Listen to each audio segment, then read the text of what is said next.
Mike passed up a all-exclusive trip to Nashville. Yeah. Note to self: if you get invited to Nashville, just go. Don't worry about coyote hunting. Yeah, we're in the heat of turkey season. You know, it's getting in the heat of turkey season here, so it's gonna be. We all got turkey on the brain, and that's what that's what we all love. So that's what we're gonna be talking about. All right, guys, we are back with episode 6 of the Clucking Around podcast. It's been a while. What have you guys been up to? We've been at a lot of trade shows lately. Yeah, it's been a long time here, but it's starting to get closer to spring, and we're definitely getting amped back up for turkey season here, and we're gonna try to get out a couple more episodes. Yeah. Yeah, it's been a busy couple months. We left in February 1st. We left and basically didn't come back till what? February 18th? Yeah. Yeah, yeah, that was the marathon.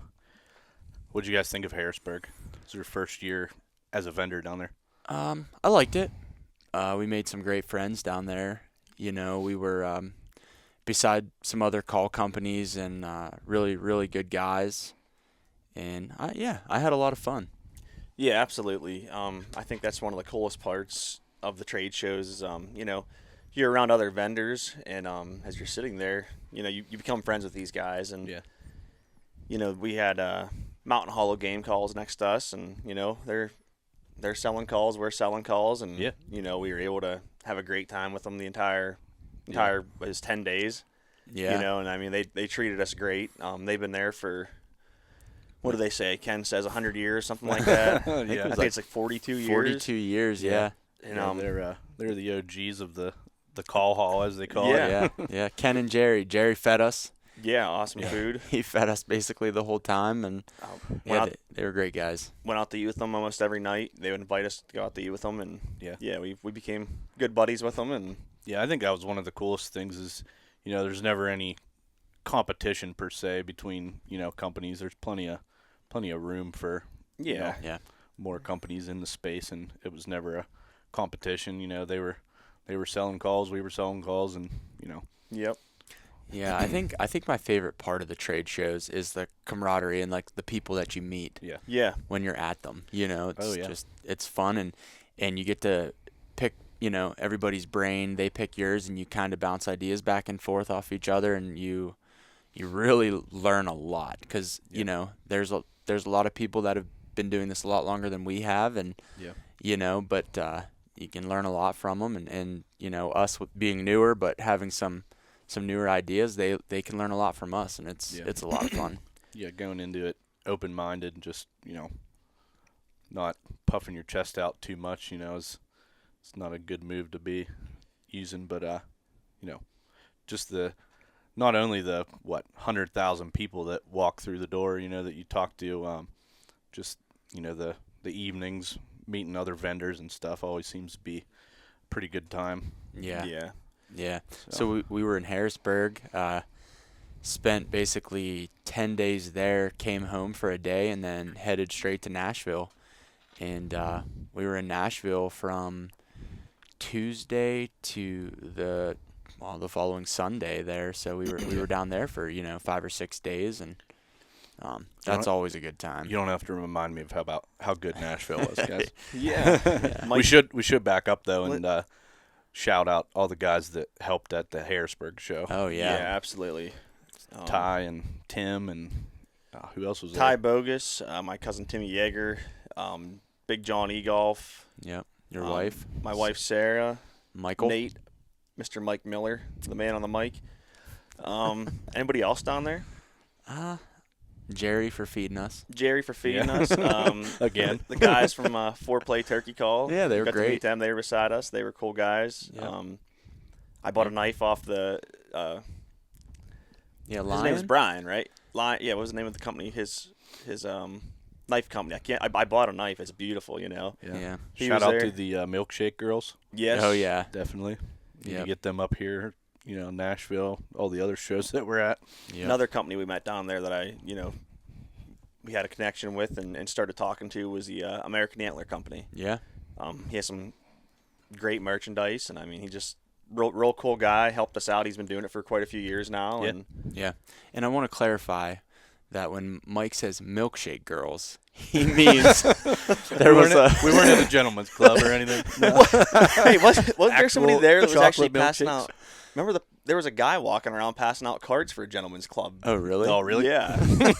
No, there was an actual unrelated to milkshakes. Yes. There was an actual like a business there selling milkshakes, and they were the farm show. Okay. Association or whatever, I guess. Yeah, they were unbelievable. Yeah, the show got slow right around like 3 o'clock just about every day. Yeah. And, they're long days. You're there from 8 in the morning till 7 at night. And when you hit that 3 o'clock mark, usually we sent somebody there on a milkshake run. You need a good milkshake. Yep. Yeah. Yeah. But, so Harrisburg was good. I had a lot of important things to do that I couldn't make it to Nashville. Like sitting in the woods, pretending like we were coyote hunting, and it was terrible. So, yeah. Note to self, if you get invited to Nashville, just go. Don't worry about coyote hunting. Mike passed up a all-exclusive trip to Nashville, everything paid for at the Gaylord Resort, which is absolutely amazing. It's probably I've stayed in a lot of hotels in my life, and that thing is just crazy. It's like, I forget how big the actual building is, but the complex itself is 13 acres. It's not that big. Yeah, not that big at all.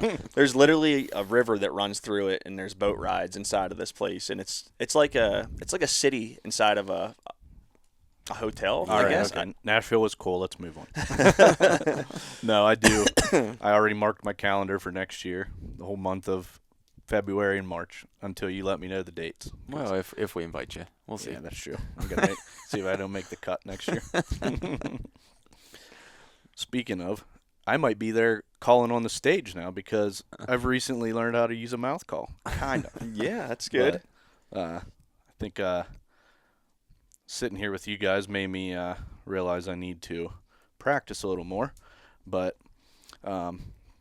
I think I can maybe sound like a turkey a little bit this year. So we'll see. You're definitely making progress. Yeah. So we're heading to North Carolina April 13th. So that'll be the first time I get to run some calls. So yeah, I'm jealous of that. But yeah, since we're on the call topic already, we might as well touch on the call stuff we were going to talk about here. You want to go into that a little bit? Yeah, let's talk about it. Yeah, I keep getting a lot of questions. The first thing people see on the website is the high, medium, and low stuff, and I think we just run through explaining the the ins and outs of that, and hopefully help people explain or understand that a little better. Yeah, I feel like on this topic there's a lot of analogies and ways you can kind of explain it. I can cover some stuff, Nate can cover some stuff, and I say we should probably just keep on piggybacking off it and giving more and more examples of how it's helping guys. Yep. So for anybody that doesn't know, we offer every mouth call in a low, medium, and high stretch. And the stretch is the amount of tension that's applied to the reeds when we're building the mouth calls. So Brian and I, we build every, the two of us, we build every mouth call that we have. We don't outsource anything. And I press every mouth call and he cuts every mouth call. So, and we press it. We use a gauge, press it exactly where it needs to be. And, like I said, we offer it in low, medium, and high. And what this does is it really helps guys figure out, it really just helps them fine-tune their calling style. Some guys prefer a call that's a lot, lower stretched, and some guys prefer a call that's a lot higher stretched. And nobody is the same. Everybody is different. I know I run medium to high stretch calls. Brian, you run pretty much all low. Low. Once there's a few cuts I do go with a little bit higher of a stretch, but I mean very, very minimal cuts. You know. What about you, Mike? Just whatever you hand me. Even myself, I found that the lows are the ones I seem to be able to run, the best. I think one of you guys used the analogy of the guitar string, and that kind of really puts it into perspective for somebody that's, unsure of how a call is built. But, the higher it's stretched, the higher pitched the guitar string sounds. Right. It would be similar to that. Well, like a question we get asked all the time is how, what stretch is best for me? And I honestly cannot answer that for somebody. It's trial and error. So what we do, we sell these starter packages where you get a low, medium, and a high stretch, and it's all exactly the same exact cut, same latex, everything's built the same way. The only thing that's different is just the stretch of the call. And the thing that callers have to realize is that everybody has a different shaped mouth. Like, so these are the different variables that go into it. Your tongue pressure, the placement of the call on your tongue, if it's forward or back, how deep your pellet is, if you have a flat pellet or if you have a real deep pellet, your airflow, is it going over the center of the call, the right hand side of the call? So when you factor in all these different factors that go into it, obviously it's going to be different for every caller. So what we're trying to do is help guys figure out the stretch that works best for them. And I always recommend guys, whatever your favorite cut is, in the past, say you like a bat wing, call us, and I'll tell you the different bat wing cuts we have, we have, 5, 6 different models of the bat wing, and I usually lead them on to one of those, and they'll try a starter package in a low, medium, and high. So then say after they're done using all the calls, they like the high stretch the best. Well, the next time they want to order a different call off us, whether it's a different cut or a different bat wing, we recommend just staying with that high stretch. Our stretches are universal, so you're going to have the same feel of that call. So if you like the feel of the call and it's the sounds you're liking, then just move to the same one. So in the long run, you spend a little bit more money up front because you're buying 3 calls, trying to figure out the stretch you like. But in the long run, if you like a high stretch call now, when you buy a call from us and it's a high stretch, it's going to be a stretch that you're comfortable with and a stretch that you like. So, and it's definitely helped guys. How many guys we have down in Nashville, they're like, hey, we bought calls off you last year, figured out I'm a low stretch guy, and so then they just came to the booth this year and they ordered low stretch calls from us. And and I also want to point out that when you get a starter package, so you get the low, medium, and high, all 3 of the calls are going to run for you. Like, you could go out in the woods and kill turkey with all 3 of them, and I think that's a big misconception because guys are like, oh, well, I don't want to buy 3 calls to only have one of them that works. And it's like, that's not really the case. Like, our stretches aren't that dramatic to the point where you're not going to be able to run something. So it's like all 3 of them are going to work for you. I could take a low, medium, and high out and go out tomorrow and kill a turkey with all 3 of those stretches. It's just that one of them is probably going to feel more comfortable to you, and it's probably going to have a sound that you like to hear the best. And that's that's kind of the only way I put it. Like, going off the sound you like the best, and that's another issue that guys have. Everybody hears a turkey in a different way. We all don't hear the same exact turkey, or say it's a turkey that's, everybody has a certain sound of a turkey they like. Some guys like to hear that front end on the turkey. Some guys like to hear the raspy back end. So it's different for everybody, and depending on the cut and the stretch, you can achieve those sounds that you're looking for.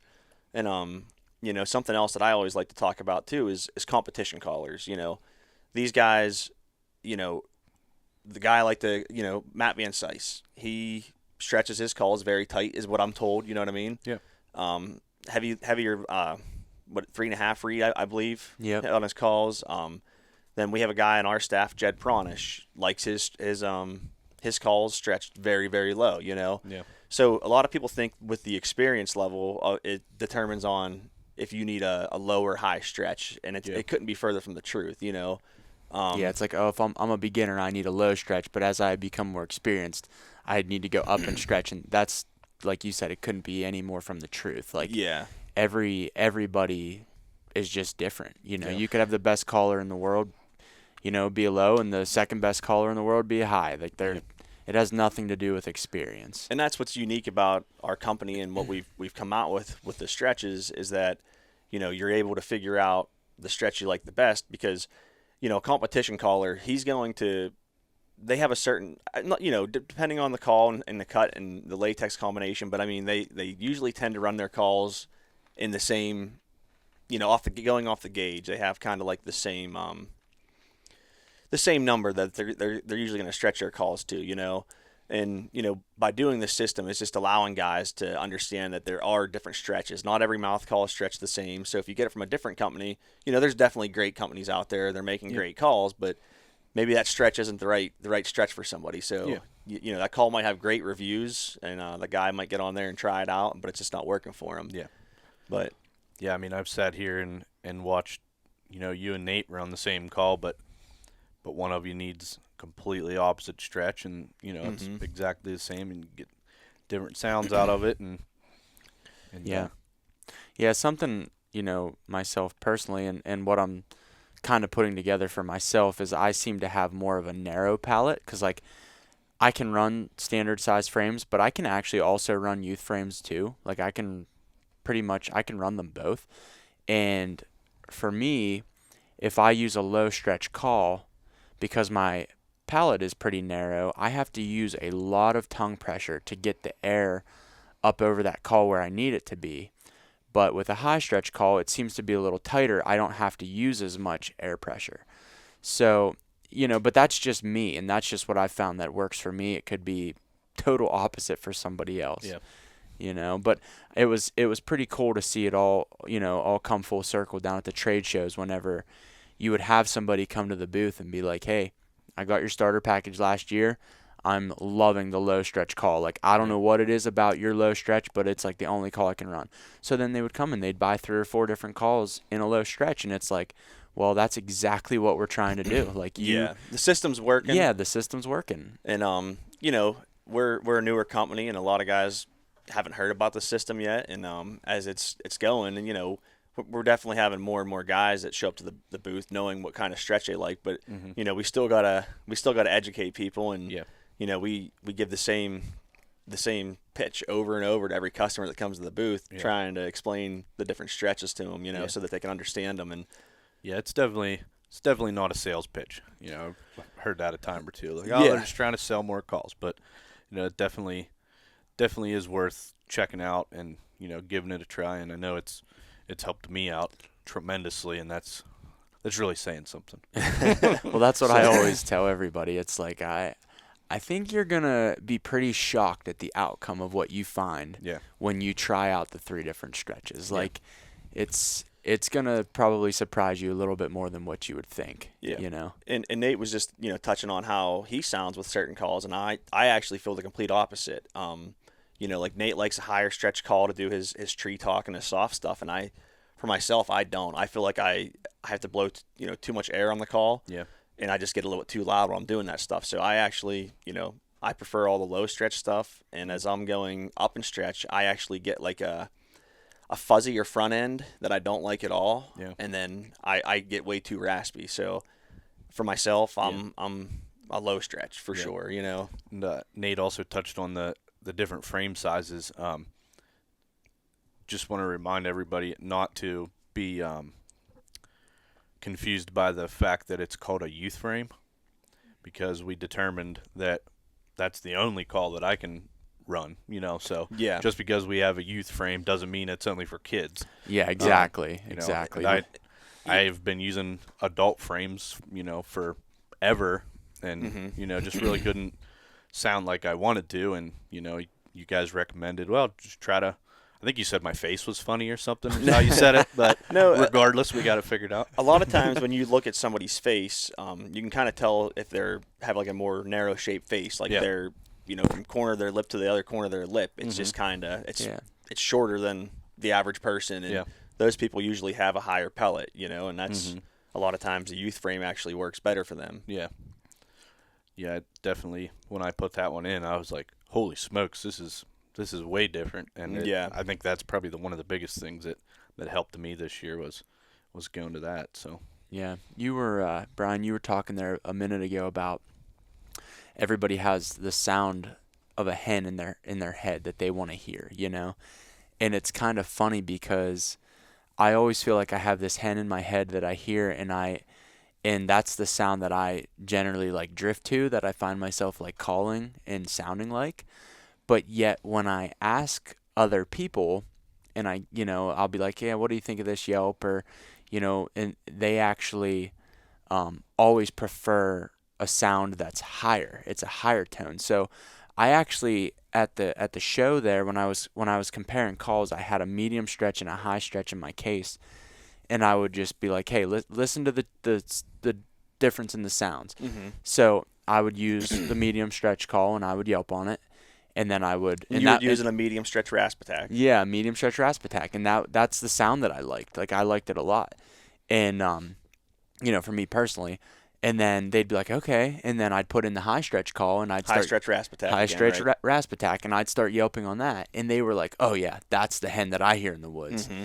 And it was just funny because it was like, I'm like, okay, like that's not even the sound that I like, but that was the sound that everybody else was liking. And it was just, it's just so funny how it all works and can come together. But it's pretty cool, and I think it's really eye-opening for these people. Yeah, people don't realize stretches, and I mean, your top 12 guys at Grand Nationals this year. You had Matt Van Sice, Dave Owens, Jesse Martin, Jared Lowe, Jared Lanham. Yeah, Claycomb. I mean, there's a handful of other ones there too that I'm missing. Hunter Wallace. You could go to every one of those guys and ask them what they stretch their calls to, and I guarantee every one of those guys have a different stretch. Oh, yeah.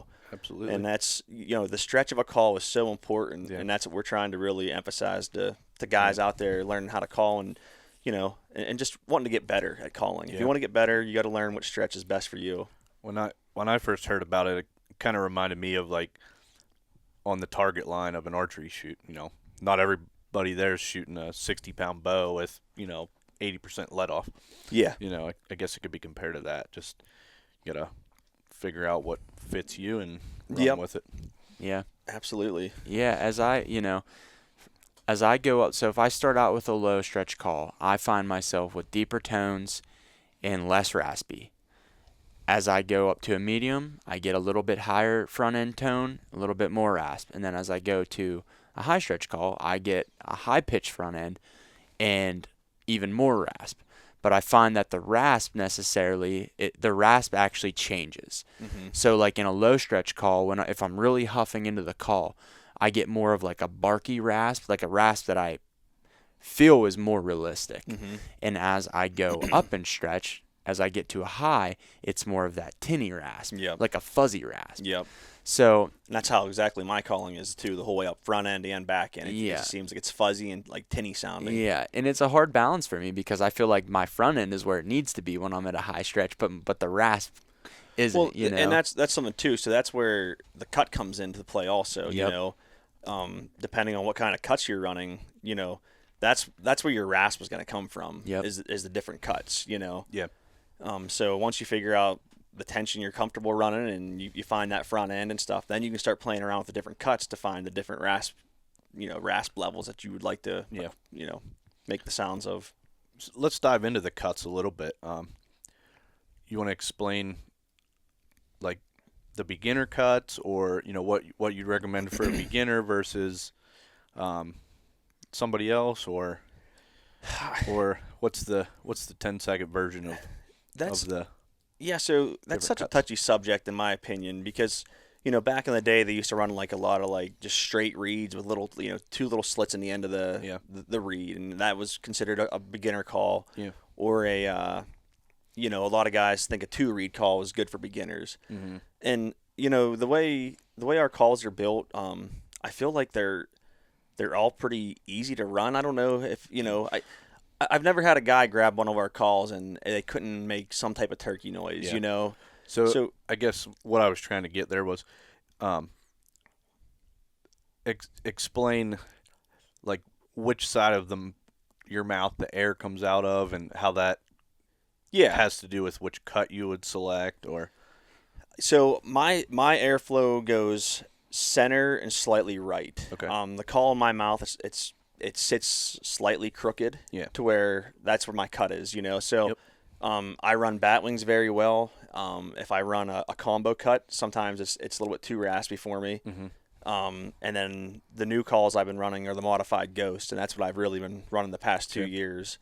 Our modified Ghost cut is so when Brian and I first really started building calls, everybody was asking for a Ghost cut, and we both sat here and tinkered with Ghost cuts, and we would try to cut them, and we'd get them to certain stretches, and we just couldn't get a a ghost cut that we loved the sound of. So yeah. So Brian started tinkering around with a couple different cuts, and we came up with a couple calls that we have that we technically call them modified ghosts because we couldn't find a ghost cut that we liked at the beginning. So, we have a call called named the Crying Karen. We have one that's called the Purple Turkinator that came out this year. We have a Smoking Hen and a Smoke Phase, and all 4 of those calls are like an open-faced call. And if you like a ghost cut, you can definitely run those calls. Yeah, absolutely. And since then, we have come out with some true ghost cuts. Yep. Something that we found to get a better two-tone yelp was having a way bigger ghost than what we were trying at first. We were cutting these like smaller ghost cuts, and they just very raspy. We weren't getting a good two-tone yelp, and that was us running them, and some of the guys we were giving them to giving the calls to try out. So finally, we ended up making that ghost a lot bigger. And we're getting that good front end where we're still getting some rasp on the back end, and guys seem to be liking the ghost cuts we're putting out right now too. So yeah, now ghost cut would be more of like like when Mike was saying about where you channel your air at. A guy that runs a ghost cut or a modified ghost cut, would channel more straight down the center because that's where the cut is on the call. Now what's nice about the modified ghost cuts is that they have the sides notched out as well. So even if you do channel your air down the right or the left side, you can still get the modified ghost cuts to run, really well. And I'm a guy, I run a lot of combo cuts. I channel my air out the right side of my mouth. So I run a lot of bat wings, combo cuts, because that's where the cut is. But I can find myself running the modified ghost cuts. Ghost cuts, I tend to be pretty raspy on because I've got that big flap of latex on the right side, Yeah. So I'm blowing straight across like a big flap of latex. So I'm pretty raspy with them, but the modified ghost cuts I can still get a nice yelp on. And you definitely tend to struggle with the keys on the modified ghost. Where for myself, where my airflow is more down center. Yeah. I can do my little keys, little whines, whistles with pretty much any of those open-faced or modified ghost cut calls that we have. Yeah, and it's so funny because everybody's like, "Oh, I need a ghost cut to key on." It's like, well, I can't key on a ghost cut. Like, I have to have a batwing or a combo cut to key because I need that big notch taken out. That's where my air goes. Here, while we're kind of like on the topic of cuts, also, something that I see a lot of comments. One, I'm not a competition caller at all. But we do have some competition callers that do some videos for us, and I am in a few videos too. But a lot of the guys always say, "Oh, that guy can run whatever call he put in his mouth," and I truly that couldn't be further from the truth. If you give me a V-cut call, it sounds like I got a mouthful of marbles trying to make sounds out of. I mean, it's terrible. And Jed will tell you the same thing. Jed can't run the modified ghost cuts. No, and he finished 4th at Grand Nationals this year. And you should hear Jed. Nothing against Jed, but you should hear him run a ghost cut. Eric, Eric's the same way. He's a combo cut guy. That's the cut that works the best for him.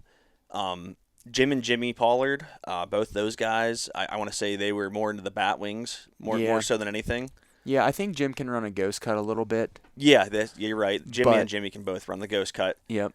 But you definitely have a certain cut that you'll fall that you tend to like more. Yeah. And for myself, it's always a lighter reed batwing, or it's these modified ghost cuts. That's just what's been working the best for myself, and that's what I'll be having in the woods with me this spring. Yeah, and the moral of the story is every guy's going to be different, so. One thing I would suggest anybody to, send us a message. I'm hanging out at the shop here. You guys answer 10 phone calls a day, probably more when I'm not here.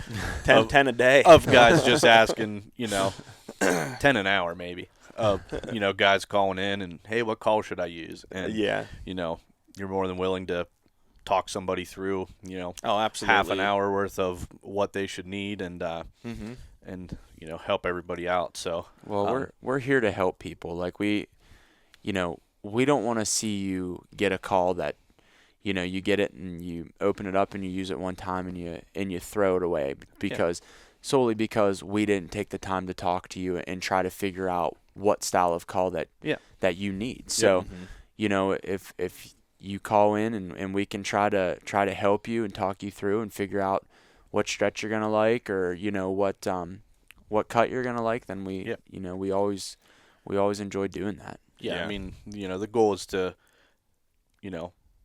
have successful customers. You're not gonna have repeat business by selling somebody something they don't know how to use, and maybe not be the fit for them just to make a sale. So and Brian and I, we were turkey hunters long before we were turkey callers. So we know what it's like that you don't have to be a competition caller to go out and kill turkey, but but it to be able to sound the best that you can't hurt, right? It can only increase your odds. Exactly. I told you the other day I watched the video from 2 years ago in the youth hunt, and I heard my calling from then till now, and I was like, I'm actually embarrassed that video is up on there right now. Like I was just cutting like a maniac, and it's definitely nice to see what progress you made. But turkey calling it's a long journey. Like it takes a lot of time, and it's funny because as we see people calling here in the shop, it's kind of like everybody goes through almost the same process. Like you start out, you start out calling a certain way, and that's how you grew up calling, and you killed plenty of turkey that way. But then it's like, oh, I want to take it to the next level. So they start huffing a little acquiring calling from the diaphragm, start acquiring more of that two-tone yelp, the front end with that raspy back end that a real hen turkey has, and and you hear the sounds that everybody makes, and everybody just kind of goes down the same road, and then one day, and it might be 3 years down the road, but you just have like this breakthrough moment where you're like, wow, that's what it's supposed to be like, And there's so many guys. I would say the majority of the better callers we hear, especially like even like some older guys that we hear calling, like they're like, hey, I was obsessed with calling, and I had my cassette player, and I would play that soundtrack over and over and over of that hen yelping, and I would just try to mimic her. Yep. And that's the most important thing when you're learning to become a better turkey caller. You have to be listening to turkeys. Oh yeah. If there's a certain hen sound you like, listen to that same hen over and over and over, and just try to mimic her yelp. I mean, that's the biggest, eye opener. There is go out and listen. Right now all the birds are flocked up. You listen to 20 hens in the morning, none of them sound alike. Mm-hmm. So that should prove to you there that you don't have to get to the one certain level of calling. You sound.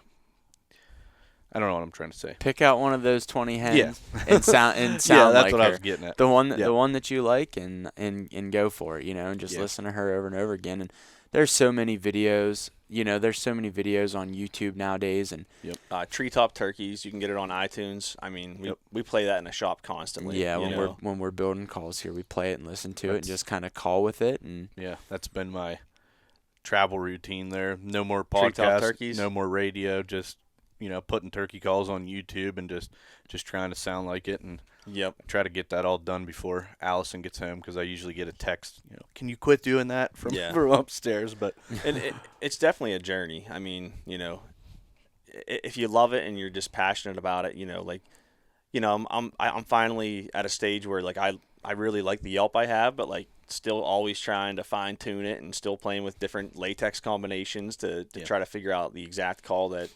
And you're never going to find the perfect one, No. You get some really good calls, but you're always striving to be a little bit better. Yeah. Yep. Well, what's the future plans looking like? We got another trade show coming up here soon, don't we? Yeah. In March, right? Yeah, March. I think it's like the 15th, 16th, 17th. We'll be in the Columbus. Open season outdoor show in Columbus. Yep. Yeah, the Ohio Sportsman's will be there in Columbus, and that's usually a pretty good show. A lot of diehard deer and turkey hunters out in Ohio and the surrounding states. So make sure you stop by if you're at the show and talk turkey with us there. And that'll be our last show of the season. And once we do that, we'll be we'll be in our busy season. So yeah, me and Nate have been talking about possibly going to a couple of different states. You might actually turkey hunt this year, or some bordering states, but we don't know. I mean, it's hard to get out of the shop if we leave on a weekend during busy season. It gets pretty hectic on the Monday mornings when we get back. So you're telling me you don't just hunt for a living? No. Now that you own a turkey cold No. No. Interesting. We do hunt a lot. Yeah. In May. In Pennsylvania, in May, we do a lot of hunting. I don't know if we missed a day last year, and there were some pretty crappy weather days that we still hunted, and we if one of us don't, if our tags are filled, we're usually taking somebody else out, and that's just try to enjoy someone's name is Mike. Mike. There's a couple guys we went out with, and we're definitely looking forward to it again this year, and I'm excited. We got a lot of plans we've been talking about. Hopefully can snowball into something cool this year, and we got a big one coming up here at hopefully end of turkey season. Like a bigger building maybe or something like that. Oh yeah. Yeah. It might be here sooner, hopefully. Maybe by the end of March. We're finally moving out of this little shoebox. Yeah, so for anybody listening, we're in the manufacturing facility, the shipping facility, the marketing department, the storage department. Yeah. And we can touch the wall and touch one of those. Yeah, it's what's the size of our little shop here, Brian? We are in a 16 by 16. Yeah, so for anyone listening, that's where Cluck started from, and believe it or not, we're not in a skyscraper with a big view. And yeah, this is where we call it the sweatshop. This is where the magic happens. But we are fortunate enough. We're gonna be here, within the next month and a half, we're going to be moving into a little bit bigger of a building, and really looking forward to that. We're looking forward to the new podcast center there. Oh yeah, yep. It should look a lot. We can actually videotape it because it'll look nice. Yeah, we're building a whole new building just for this podcast. Yeah, we'll have piles of cardboard boxes behind us. We'd like to thank all 15 of our listeners for making this possible. Yeah, and something we do want to mention too about the podcast, again, it's just us three on it today, but we will have some notable names in the industry here coming up, and some guys I think that you'll get tons of knowledge off of, and we got some big plans for some guests here coming up, and we'll be talking turkey hunting. Yeah, we're in the heat of turkey season. It's getting in the heat of turkey season here, so it's gonna be. Yeah. We all got turkey on the brain, and that's what that's what we all love. So that's what we're gonna be talking about. Best 30 days of the year for us in May. Yeah. Yeah, well, it's not 30 days this year. Yeah, I know they cut it short. Yeah. Well, if you count the youth season. Yeah. Pennsylvania, Pennsylvania, I believe the first day is on May 5th? May 4th. May 4th? Yeah. So and it goes out Memorial Day? 31st. So as a call company, we get to sit here for 2 months and see everybody else with all their post their pictures. Yeah, their harvest pictures and yep. And we still have to wait another 2 months before we can even go out. So yeah. By the way, make sure you guys send us your pictures this year. Yeah. We do enjoy it, and we try to post as much as we can, and if we miss somebody, we apologize, but we love to share that kind of stuff on our social media, and Yep. So we're gonna wrap this one up here, and probably get back to making some calls here, but just remember to check us out on all of our social medias, cluckcustomcalls.com, the website, Instagram, Facebook, YouTube, TikTok, whole 9 yards, TikTok for all the kids. And Brian, why don't you roll through my chicken scratch. Those notes that he's holding it up like a teleprompter, but I don't have 20 power vision over here, so. Yeah, so make sure you sign up for our newsletter. That will give you 10% off your first order. Also, we do we give the military discount and the first responders discount, and that's 20% off for any of the members in the military and stuff like that. So. And Mike, why don't you share Mike's part of the Creekside Wildlife guys, and why don't you share your stuff, Mike? Yeah, we have Creekside Wildlife. That's our YouTube show, and we're working on some new stuff on there. We got some apparel. We just launched our 4th video, I believe, by the time this airs, of our 2023 turkey season. You can get on there and check out. Don't watch the one of me missing with the bow because I just don't want to relive that. But everyone said I had to show it. So how many episodes are you guys gonna have for this year? We will probably finish out with hopefully around 10. Okay. We have guys starting to hunt this year in Mississippi, I believe, March 15th. Okay. So the editing's going to take a little standstill there while we get out and start hunting and stuff. So we're hoping to finish with 10, and then we'll anything other than that will be a bonus. And then we're going to try to be as semi-live with this year's content. So I guess when I said 10, that will be 10 from 2023. Mm-hmm. So we're going to try to stay as up as we can. We're doing a lot of traveling, so it's going to be a grind, editing and traveling and all that. But we're going to try as hard as we can to get some videos released as they happen this year. So we got a lot of cool plans. We're going to be in 10 or 12 states between the group, and maybe even get Brian and Nate on camera this year. Yeah, I hope so. What states we going to? Maybe Ohio. Nice. Maybe West Virginia. Yeah. Yep. Maybe Virginia. I gotta. Everything's a maybe. They're all maybes. Yeah. I gotta make a phone call to my buddy, buddy Joe down in Virginia. See if he would like to have us down there again.